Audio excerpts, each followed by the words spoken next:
to the brain.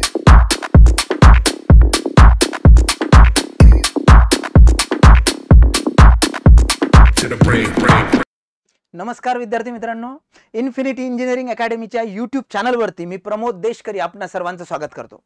विद्यार्थी मित्रांनो, जसे की आपल्याला माहिती आहे, जिल्हा परिषदेची मेगा भरती 2023 साठीची ॲडव्हर्टाइजमेंट सगळ्या जिल्ह्यांच्या आलेल्या आहेत, 34 जिल्ह्यांच्या आलेल्या आहेत।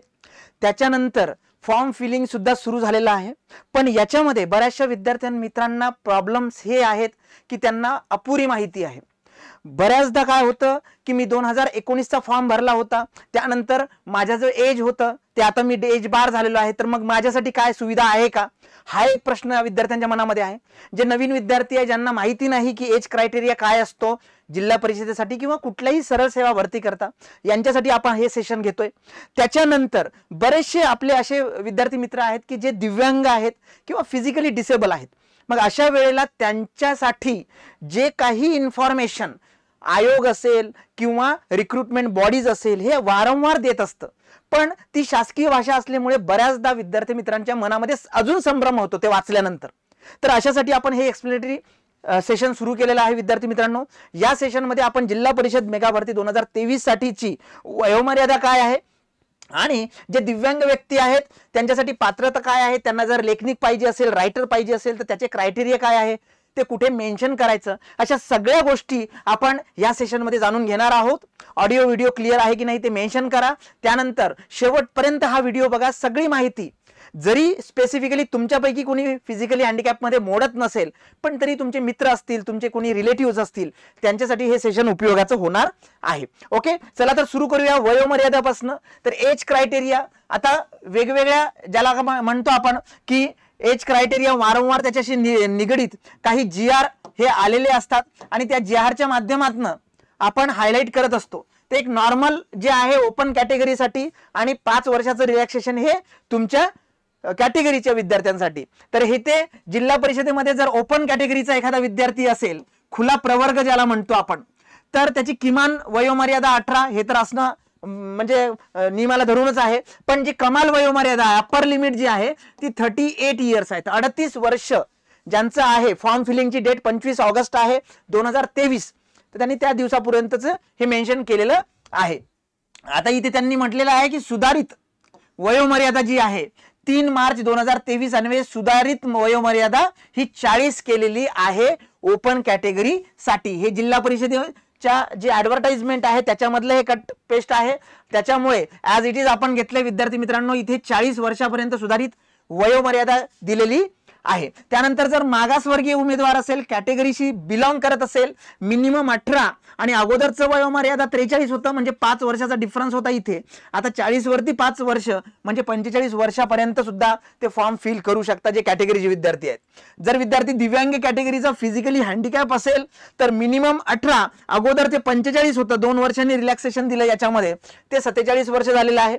त्यानंतर एखादा जर प्रोजेक्ट अफेक्टेड विद्यार्थी असेल, प्रकल्पग्रस्त, मिनिमम 18, मॅक्सिमम अगोदरचं 45 होतं आणि 3 मार्च 2023 च्या अन्वये सुधारित जे आहे ते 47 वर्ष। अर्थक्विक असेल ग्रस्त, ज्याला भूकंपग्रस्त म्हणतो आपण, मिनिमम 18, 45 जे होतं ते 47 आहे। याच्यामध्ये तुम्ही लक्षात घ्या, आता इथे मी हायलाइट करतो की ओपन कॅटेगरीला 40, 5 वर्षाचं रिलॅक्सेशन आहे कॅटेगरीच्या विद्यार्थ्यांना आणि 7 वर्षाचं रिलॅक्सेशन आहे जर तुम्ही फिजिकली हँडिकॅप असाल, प्रोजेक्ट अफेक्टेड असाल किंवा अर्थक्विक अफेक्टेड असाल तर। त्याच्या व्यतिरिक्त जे विद्यार्थी सैनिकीशी रिलेटेड आहेत, अंशकालीन जर विद्यार्थी असेल तर मिनिमम 18, अगोदरचं 55 होतं ते आता 57 वर्ष केलेलं आहे अंशकालीन। ओके, त्यानंतर माजी सैनिक, एक्स आर्मीमन असेल तर त्यांनी जे काही सशस्त्र दलामध्ये केलेली सेवा आहे त्याच्यामध्ये 3 वर्ष त्यांनी ऍड केलेलं होतं, पण आता त्याच्यामध्ये सुद्धा अजून 2 वर्ष, म्हणजे 3 वर्ष अगोदर होतं, 2 वर्ष म्हणजे 5 वर्ष जी सेवा केलेली आहे ती आणि प्लस 5 वर्षाचं रिलॅक्सेशन तुम्हाला मिळू शकतं। माजी सैनिक असेल आणि तो दिव्यांग असेल तर 45 अगोदरचं होतं ते 47 केलंय आता। स्पोर्ट पर्सन असेल तर ते जे 18 होतं ते आता 45 केलंय। जर ऑर्फन असेल, अनाथ, त्याच्यामध्ये 18 मिनिमम आणि मॅक्सिमम 45 केलंय। ओके, म्हणजे 40, त्यानंतर 45 आणि 47 असे 3 ग्रुप त्याच्यामध्ये पडलेले आहेत।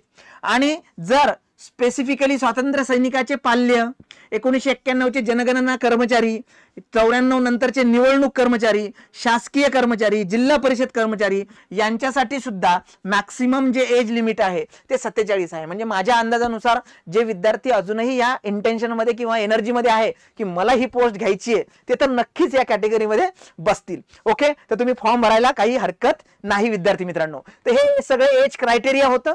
याच्यामध्ये लक्षात घ्या की 40 वर्ष ओपन साठी केलेत. ओके, 45 वर्ष आणि 47 वर्षाचे 3 टप्पे त्यांनी एज क्रायटेरियामध्ये केलेले आहेत. त्याच्याशी रिलेटेड ज्या काही इन्फॉर्मेशन्स आहेत त्या तुम्हाला तुमच्या त्या डिटेल ऍडव्हर्टाइजमेंटमध्ये नक्कीच आहे. त्यानंतर सेकंड मुद्दा आपल्या सेशनचा तो म्हणजे दिव्यांग, फिजिकली हँडिकॅप विद्यार्थी. आता फिजिकली हँडिकॅप विद्यार्थ्यांमध्ये सगळ्यात महत्वाची गोष्ट ही लक्षात ठेवा की दिव्यांग व्यक्तीसाठीची जी पदं असतात ती पदे जी आहेत ही एकूण पदांपैकीच असतात. म्हणजे फॉर एक्झाम्पल सपोज एका यवतमाळ जिल्ह्यासाठी 58 पदं आहेत सपोज फॉर एक्झाम्पल, तर त्याच्यापैकीच ही पदं असतात जी फिजिकल डिसेबल पर्सनला दिलेली असतात. ओके, याच्याशी रिलेटेड जे काही GR आहेत त्या शासनाकडून वेळोवेळी जाहीर करण्यात आलेले जे आदेश आहेत त्या आदेशानुसारच ही कारवाई करण्यात येईल.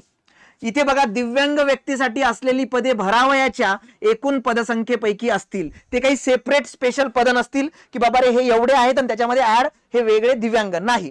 तर ज्या काही ऍडव्हर्टाइजमेंट आहे त्याच्यामधनच ते भरण्यात येतील. दिव्यांग व्यक्तीची संबंधित संवर्ग पदाकरिता पात्रता शासनाकडून वेळोवेळी निर्गमित केलेल्या आदेशानुसार राहील. जी इलिजिबिलिटी आहे तर गव्हर्नमेंटने जे काही GR काढले त्याच्याशी रिलेटेड त्याच्यानुसारच राहील. दिव्यांग आरक्षणाच्या पात्रतेकरिता दिव्यांगत्वाचे प्रमाण किमान 40% असणे गरजेचे आहे. कमाल नाही म्हटले, किमान. ओके, कमीत कमी एवढं असलं पाहिजे, जास्त असलं तर चालेल. तर हे जे आहे हे मात्र आहेच आहे. त्याच्यापेक्षा कमी प्रमाण असेल म्हणजे तुमचं दिव्यांगत्वाचं प्रमाण खूपच कमी असेल तर तुम्ही त्या दिव्यांगाच्या अंडर कन्सिडर होत नाही किंवा इलिजिबल होत नाही, पात्र होत नाही. येते लक्षात?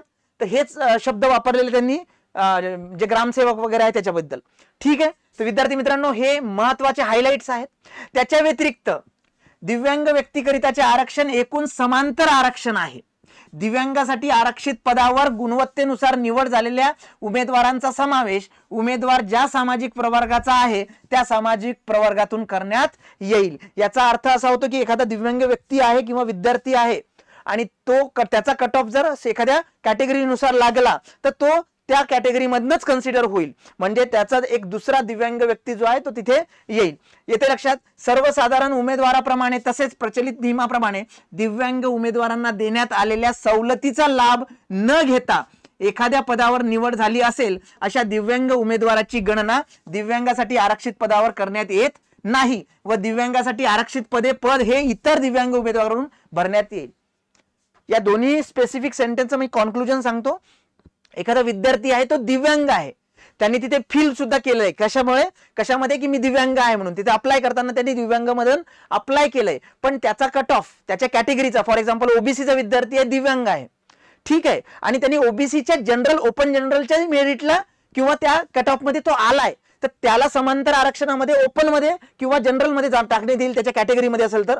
आणि त्याची जी पोस्ट आहे दिव्यांगाची ती एका दुसऱ्या दिव्यांगाला देण्यात येईल. विद्यार्थी मित्रांनो हे खूप सरळ आहे. ठीक आहे, एखादा दिव्यांग व्यक्ती आहे पण तो कट ऑफच्याही वरती जातोय, ओपन जनरल असेल किंवा एखाद्या ओबीसी कॅटेगरीचा, तर ते समांतर आरक्षणाने वरती जाईल आणि खालचा एखादा बिचारा विद्यार्थी वरती आहे. येते लक्षात? दिव्यांग आरक्षणाचा लाभ घेऊ इच्छिणाऱ्या व्यक्तीने केंद्र शासनाच्या स्वावलंबन कार्ड या वेबसाईट वरती जायचंय. ही ती वेबसाईट आहे विद्यार्थी मित्रांनो. याच्यामध्ये युनिक डिसॅबिलिटी ID तुम्हाला मिळतं. जे विद्यार्थी फिजिकली हँडिकॅप आहे किंवा दिव्यांग आहे त्यांना माहिती आहे. तर इथे तुमचा जो युनिक ID आहे तो युनिक ID आणि ते तुम्हाला जे पर्टिक्युलर प्रमाणपत्र आहे ते तुम्हाला या swavalambancard.gov.in या वेबसाईट वरनं घ्यायचं आहे, सक्षम अधिकाऱ्यांनी आरेखित केलेलं.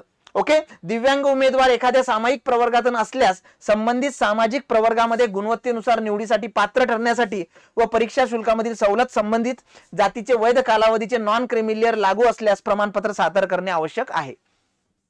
याचा अर्थ असा होतो की एखादा विद्यार्थी दिव्यांग आहे पण त्याला त्याच्या कॅटेगरीचा बेनिफिट घ्यायचा आहे आणि त्याच्या कॅटेगरीमध्ये स्पेसिफिकली फी मध्ये कन्सेशन असतं बघा, 1000 रुपये 900 रुपये हा फरक आहे. तर त्या केसमध्ये ते जर तुम्हाला कन्सिडर करायचं असेल तर त्या केसमध्ये तुम्हाला जर लागू असेल, तुम्हाला लागणार असेल तुमच्या कॅटेगरीसाठी, तर तुम्हाला नॉन क्रिमिलियर हे सादर करणं आवश्यक आहे. हे मी तुम्हाला सांगितलं. या पर्टिक्युलर वेबसाईटवरती तुम्हाला ते सर्टिफिकेट मिळेल. त्यानंतर त्याच्या व्यतिरिक्त दिव्यांग व्यक्तींसाठी एक लेखनिक प्रोव्हाइड केला जातो, रायटर प्रोव्हाइड केला जातो. आता हे जर तुम्ही रिक्वायरमेंट टाकली तर तुम्हाला ती मिळू शकते, जर तुम्ही तेवढ्या त्या कॅटेगरीमध्ये जात असाल तर, इलिजिबल पात्र होत असाल तर. रायटरसाठी, रायटरमध्ये काय होतं, आणि रायटरच्या व्यतिरिक्त तुम्हाला अनुग्रह कालावधी सुद्धा मिळू शकतो. एका तासाला 20 मिनिटं मिळतात, म्हणजे 2 तासाचा पेपर असेल तर 40 मिनिटं एक्स्ट्रा मिळतात जर तुम्ही फिजिकली हँडिकॅप असाल तर, आणि तुम्ही त्याच्यासाठी अप्लाय केलं असेल तर. म्हणजे तुम्हाला रायटरही मिळू शकतो किंवा एक्स्ट्रा टाइमही मिळू शकतो. ओके, पण हे मिळण्यासाठी काय आहे तर त्या पर्टिक्युलर मिळण्यासाठी तुम्हाला स्पेसिफिकली ते सगळं त्या फॉर्म मध्ये तुम्हाला मेन्शन करावं लागणार आहे. आता तुम्हाला जर लेखनिक किंवा अनुग्रह कालावधी म्हणजेच तुम्हाला कन्सेशन टाइम आणि रायटर जर हवा असेल तर तुम्हाला काय मार्गदर्शिका दिलेली आहे त्यांनी, की शासनाने जे निर्गमित केलेले आदेश आहे त्यानुसार. आता बघा, प्रत्यक्ष परीक्षेच्या वेळेस उत्तरे लिहिण्यासाठी सक्षम नसलेल्या पात्र दिव्यांग उमेदवारांना लेखनिकाची मदत अथवा अनुग्रह कालावधीची आवश्यकता असल्यास संबंधित उमेदवाराने ऑनलाईन पद्धतीने अर्ज सादर केल्याच्या दिनांकापासून 7 दिवसाच्या आत आवश्यक प्रमाणपत्र कागदपत्रासह विहित नमुन्यामध्ये या कार्यालयाकडे पाठविण्याचे आहे. विनंती करून पूर्व परवानगी घेणे आवश्यक आहे. येते लक्षात? उमेदवाराने लेखनिक पुरवण्याची मागणी केल्यानुसार त्यांना जिल्हा परिषदेमार्फत लेखनिक पुरवण्यात येईल. रायटर हा जिल्हा परिषदेकडनं पुरवण्यात येईल जर तुम्ही तशी रिक्वायरमेंट केली तर. आणि ती कधी करायची आहे? फॉर्म फिल केल्यानंतर 7 दिवसाच्या आतमध्ये तुम्हाला ते सगळे डॉक्युमेंट, कारण तुम्हाला ते प्रमाणपत्र सगळं मेन्शन करावं लागणार आहे की I am not eligible to handle the specific particular or write the examination. येते लक्षात? आणि त्यामुळे तुम्हाला त्या कंडिशन मध्ये ह्या सगळ्या गोष्टी तिथे हायलाइट कराव्या लागणार आहे. ओके, यासाठी उमेदवाराने जाहिरातीसोबत जोडण्यात आलेले अपेंडिक्स 1 ओके लेखनिक पुरविण्यासाठी अर्ज दिनांक 25 ऑगस्ट 2023 फॉर्म भरण्याची शेवटची तारीख आहे ही. ओके, पर्यंत जिल्हा परिषद ही, आता इथे हिंगोली म्हणजे त्या डिस्ट्रिक्टशी रिलेटेड आहे, पण प्रत्येक डिस्ट्रिक्टशी रिलेटेड ईमेल आयडी जे दिलेले आहे त्या ऍडव्हर्टाइजमेंट मध्ये तिथे तुम्हाला सादर करणे आवश्यक राहील. अर्जामध्ये जर मागणी केली नसेल तर तुम्हाला कुठल्याही हालतीमध्ये ना एक्स्ट्रा टाइम मिळेल ना लेखनिक मिळेल, हे त्यांनी इथे मेन्शन केलेलं असणार आहे. मदत घेता येणार नाही आणि कुठलाही एक्स्ट्रा टाइम, लिबर्टी टाइम तुम्हाला मिळणार नाही. तर याच्यासाठी महत्वाचं हे आहे की तुम्हाला ते पर्टिक्युलर प्रूफ डॉक्युमेंट्स सगळे तुम्हाला त्या पर्टिक्युलर पार्टला द्यायचे आहेत. ओके, परीक्षेकरता लेखनिकाची मदत अथवा अनुग्रह कालावधीची परवानगी दिलेल्या पात्र उमेदवारांची यादी कार्यालयाच्या संकेतस्थळावर उपलब्ध करून देण्यात येईल. जर तुम्ही इलिजिबल, कारण तुमचे डॉक्युमेंट व्हेरीफाय झाल्यानंतरच ते ठरवतील की याला गरज आहे रायटरची की नाही, याला ऍडिशनल वेळ लागणार आहे की नाही, तर आणि तरच तुम्हाला ते मिळेल आणि त्याची लिस्ट ते त्यांच्या वेबसाईटवरती जाहीर करतील. तसेच लेखनिकाची मदत आणि अथवा अनुग्रह कालावधीच्या परवानगीबाबत संबंधित उमेदवाराला नोंदणीकृत ईमेलवर कळविण्यात येईल. फॉर्म फिल करताना तुम्ही जो ईमेल आयडी दिलेला आहे त्याच्यावरती तुम्हाला ती सगळी माहिती तुम्हाला सुद्धा देण्यात येईल. ठीक आहे. प्रत्यक्ष परीक्षेच्या वेळेस लेखनिक व अनुग्रह कालावधीचा लाभ घेण्यास इच्छुक असलेल्या दिव्यांग उमेदवारांनी प्रसिद्ध करण्यात आलेल्या जाहिरातीस अनुसरून अर्ज सादर करण्यापूर्वी कार्यालयाच्या संकेतस्थळावर प्रसिद्ध करण्यात आलेल्या दिव्यांग उमेदवारांकरता मार्गदर्शक सूचनांचे अवलोकन करणे आवश्यक आहे. ते बऱ्याचदा काय होतं की तो जो लेखनिक असतो तो किती वर्षाचा पाहिजे, काय शिकलेला पाहिजे, याचे सुद्धा नियम आहेत. परीक्षेकरिता लेखनिकाची मदत घेण्यासाठी परवानगी देण्यात आलेल्या लक्षणीय बेंचमार्क दिव्यांगत्व असलेल्या व्यक्तींना परीक्षेसाठी देण्यात येणारा अनुग्रह कालावधी हा प्रति तास 20 मिनिटांपर्यंत राहील. येते लक्षात? त्यांनी मेन्शन केले मगाशी मी सांगितले. आता याच्यामध्ये ऍडव्हर्टाइजमेंट मध्ये बघा वेगवेगळ्या पोस्ट आहेत विद्यार्थी मित्रांनो. आपण महत्वाच्या हायलाइट ज्या केलेल्या पोस्ट आहेत त्या आहेत तुमच्या ज्युनियर इंजिनियर, कनिष्ठ अभियंता आणि स्थापत्य engineering assistant, civil engineering assistant, ज्याला स्थापत्य अभियांत्रिकी सहाय्यक म्हणतो. आता याच्यामध्ये त्यांनी कार्यात्मक आवश्यकता म्हटलंय, म्हणजे त्या पोस्टवर जे विद्यार्थी पात्र होतील त्यांच्यासाठी काय रिक्वायरमेंट आहे, काय असलं पाहिजे, गरज कशाची आहे. तर हे बघा, standing, sitting, walking, bending, manipulation by fingers, reading, writing, seeing, hearing, communication ही रिक्वायरमेंट आहे त्या पोस्टची. कुठल्या? ज्युनियर इंजिनियरची. मग अपंगत्वाच्या प्रकारानुसार पात्रता निकष: low vision, deaf hearing, one arm, both arm, one leg, both leg, बरोबर आहे, ऍसिड विक्टिम्स. तर हे त्यांनी दिलेलं आहे विद्यार्थी मित्रांनो त्या त्या पोस्टला. त्याच्यानुसार तुम्ही पात्र आहात की नाही कारण तुमची जी फिजिकली हँडिकॅपची पर्सेंटेज आहे ती आणि तुमची काय ऍक्टिव्हिटी होऊ शकते काय होऊ शकत नाही याच्यानुसार त्यांनी एकदम क्रिस्टल क्लिअर दिलंय की त्या पदासाठी काय रिक्वायर्ड आहे आणि त्याच्यानुसार पात्रता निकष काय आहे. तसंच इथे सिव्हिल इंजिनिअरिंग हेच इथे मेन्शन केलंय बघा. स्टँडिंग असेल, सिटिंग असेल, वॉकिंग असेल, बेंडिंग असेल, बरोबर आहे. तर ह्या सगळ्या ज्या आहेत या पर्टिक्युलर पार्ट त्यांनी मेन्शन केलेले आहेत. याचे फुल फॉर्म सुद्धा त्यांनी दिलेले आहेत बघा. इथे स्पेसिफिकली कम्युनिकेशन, पुलिंग पुशिंग असेल, ओके, लिफ्टिंग असेल. आता इथे बघा इथे लिफ्टिंग मेन्शन केलेलं आहे, इथे लिफ्टिंग मेन्शन केलेलं नाही. तर इथे लिफ्टिंग हा क्रायटेरिया रिक्वायर्ड आहे. तर या पद्धतीने इथे फुल फॉर्म सुद्धा दिलेले आहेत. हे फुल फॉर्म तुम्ही बघू शकता. जर मल्टिपल डिसेबिलिटी असेल म्हणजे एक पेक्षा जास्त डिसेबिलिटी असेल तरीही काही काही ठिकाणी त्यांनी मेन्शन केलेलं आहे बघा. Multiple disability involving A to D सगळंच जरी असेल तरीही त्या केसमध्ये स्पेसिफिकली पात्र होऊ शकतं. येते लक्षात? तर ही दिव्यांग पात्रता आहे विद्यार्थी मित्रांनो. याच्यामध्ये लक्षात घ्या की ह्या ज्या पोस्ट आहेत, कॉन्क्लुजन सांगतो मी तुम्हाला, ह्या ज्या पोस्ट आहेत ह्या पोस्ट तुमच्या टोटल पोस्ट मधल्याच पोस्ट आहेत. या समांतर आरक्षण याला लागू होतं म्हणजे एखादा विद्यार्थी दिव्यांग आहे त्यांनी जर कट ऑफ क्रॉस केला त्याच्या कॅटेगरी मधला तर तो विद्यार्थी समांतर आरक्षणाने वरती जाईल आणि दुसरा एखादा विद्यार्थी दिव्यांग त्याच्यामध्ये बसेल. येते लक्षात? तुम्हाला जर लेखनिक, रायटर आणि किंवा एक्स्ट्रा टाइम, लिबर्टी टाइम पाहिजे असेल तर तुम्हाला ते प्रॉपर वेनी अगोदरच मेन्शन करावं लागेल. येते लक्षात? आणि याच्यावरनं तुम्हाला फॉर्म फिल करावा लागेल. विद्यार्थी मित्रांनो ह्या सगळ्या पोस्ट आहेत, सगळ्या जिल्ह्यांच्या सगळ्या पोस्ट. कनिष्ठ अभियंता आणि स्थापत्य इंजिनिअरिंग सहाय्यक जवळपास ज्युनियर इंजिनियरच्या 1018 जागा आहेत, जेईच्या आणि सीईएच्या तुमच्या 898 जागा आहेत. ओके, डेफिनेटली वेगवेगळ्या जिल्ह्यासाठी वेगवेगळ्या जागा आहेत. विद्यार्थी मित्रांनो एज क्रायटेरिया आणि फिजिकली हँडिकॅप या विद्यार्थ्यांसाठी आपण काही इन्फॉर्मेशन दिली इथे.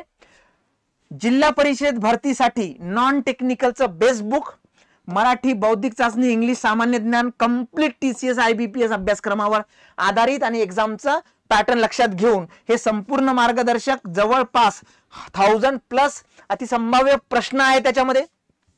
आरोग्य सेवक, कनिष्ठ अभियंता, कनिष्ठ आरेखक, पशुधन पर्यवेक्षक, लघुलेखक या सगळ्या पोस्टसाठी इलिजिबल आहेत.